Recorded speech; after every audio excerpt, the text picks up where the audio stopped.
জাগুনত বুঢ়ীদিহিং নৈৰ বাঢ়নী পানীৰ সংসাৰী ৰূপ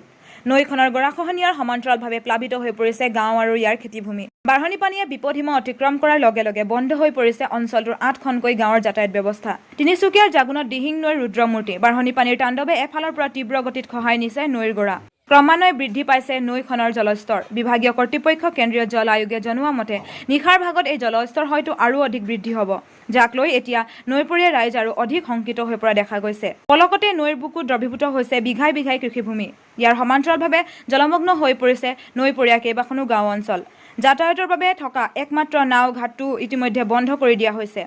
যাৰ ফলত ৮খনকৈ গাঁৱৰ ৰাইজৰ যোগাযোগ বিচ্ছিন্ন হৈ পৰিছে অন্যান্য অঞ্চলৰ সৈতে বিশেষকৈ দিহিং নৈৰ বাঢ়নী পানীৰ ফলত সৃষ্টি হোৱা বানৰ কবলত বেয়াকৈ ক্ষতিগ্ৰস্ত হৈছে জাগুনৰ কথা কাষৰণী গাঁওখনৰ প্ৰত্যেকটো পৰিয়াল এতিয়া প্ৰায় সংসাৰী বানৰ কবলত প্ৰত্যেকৰ ঘৰৰ বাহিৰে ভিতৰে পানী আৰু কেৱল মাত্ৰ পানী নৈখনৰ জলস্তৰ যদি এনেদৰে বাঢ়ি থাকে তেন্তে আগন্তুক 12 ঘণ্টাত বৰ্তমানে জলমগ্ন হৈ থকা অঞ্চলসমূহ হয়তো আৰু অধিক ক্ষতিগ্ৰস্ত হৈ উঠাৰ আকাংক্ষা এতিয়া সৰ্বতে প্ৰকট হৈ পৰিছে গতিকে এই সম্ভাৱ্য বিপদৰ পৰা কিদৰে পৰিত্ৰাণ পাব পাৰি তাক লৈ ব্যস্ত এতিয়া বানাক্ৰান্ত ৰাইজ আপোনালোকে ইয়াৰ যিটো পানীৰ যিটো পৃষ্ঠ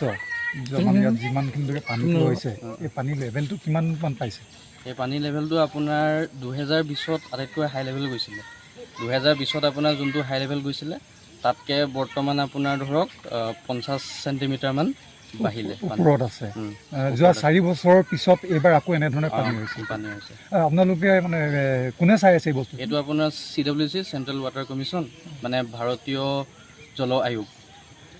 এতিয়া আপোনালোকৰ ইয়াৰ পৰা ৰিপৰ্টবিলাক প্ৰায় ওপৰলৈ চেণ্ড কৰি থকা হৈছে মানে ঘণ্টা হিচাপত চেণ্ড কৰি থকা মানে এতিয়া বিশেষকৈ আৰু এটা কথা জানিবলৈ বিচাৰিম যিহেতু আপোনালোকে এই নৈখনতে প্ৰায় এই কামতে আপোনালোক ব্যস্ত থাকে যিহেতু এতিয়া দেখা গৈছে যে এই নৈখনৰ অৱস্থা একেবাৰে মানে ভয়ংকৰ যিহেতু এই নৈখন পাৰ হোৱাৰ পিছত প্ৰায় 7-8খনকৈ গাঁও আছে তাত এতিয়া আমালৈ কিছুমান ফোন আহিছে আমালৈ কিছুমান এনেধৰণৰ তাৰ আহিছে ফটো আহিছে ভিডিঅ' আহিছে যে তাত মানুহখিনি ককবকাই আছে এই ক্ষেত্ৰত আপোনালোকে কি ক'ব আপোনালোকৰ সংস্থাটোৰ ফালৰ পৰা কিবা এইটো তেওঁলোকক বচাবৰ পৰা কিবা ব্যৱস্থা কৰা হৈছে নেকি আমাৰ সংস্থাৰ পৰা বচাবলৈ বৰ্তমানলৈকে মানে কি আমাৰ সংস্থাৰ আপোনাৰ বচোৱাৰ কোনো হেৰি নাই গতিকে ইয়াত আপোনাৰ লেভেল পাছ কৰা মেইন হেৰি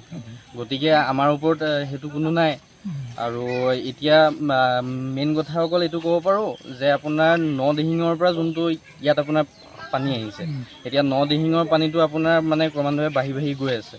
গতিকে আৰু নদিহিঙৰ পানী বৰ্তমান আপোনাৰ ডেঞ্জাৰ সীমা পাই গৈছে গতিকে ইয়াত মানে কি সেই পানীটো আৰু অলপমান পানী বঢ়া ৰখা আছে কিন্তু তাৰপিছত পানী কমি যাব নিশা আৰু পানী বঢ়াৰ ইয়াত মানে এতিয়া সুযোগ এটা আছে নিশা পানী বঢ়াৰ সুযোগ এটা আছে মানে বেছি নাবাঢ়িব কিন্তু অলপ বাঢ়িব